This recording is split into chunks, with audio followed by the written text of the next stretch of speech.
కృష్ణా జిల్లా గన్నవరం విమానాశ్రయంలో పొగమంచు కమ్మేసింది. దీంతో విమానాల ల్యాండింగ్కి అంతరాయం ఏర్పడింది. గన్నవరం రావాల్సిన హైదరాబాద్, బెంగళూరు, విశాఖపట్నం విమానాలు మరింత ఆలస్యం కానున్నాయి.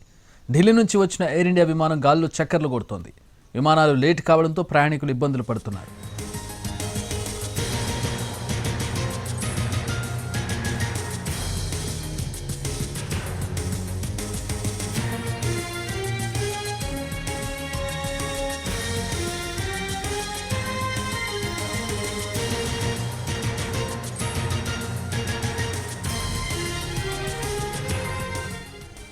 కృష్ణా జిల్లా గన్నవరం విమానాశ్రయంలో పొగమంచు కమ్మేసింది. దీంతో విమానాల ల్యాండింగ్కి అంతరాయం ఏర్పడుతోంది. గన్నవరం రావాల్సిన హైదరాబాద్, బెంగళూరు, విశాఖపట్నం విమానాలు మరింత ఆలస్యం కానున్నాయి. ఇక ఢిల్లీ నుంచి ఆల్రెడీ వచ్చిన ఎయిర్ ఇండియా విమానం గాల్లో చక్కర్లు కొడుతోంది. విమానాలు లేట్ కావడంతో ఆల్రెడీ అక్కడికి చేరుకున్న ప్రయాణికులు ఇబ్బందులు పడుతున్నారు.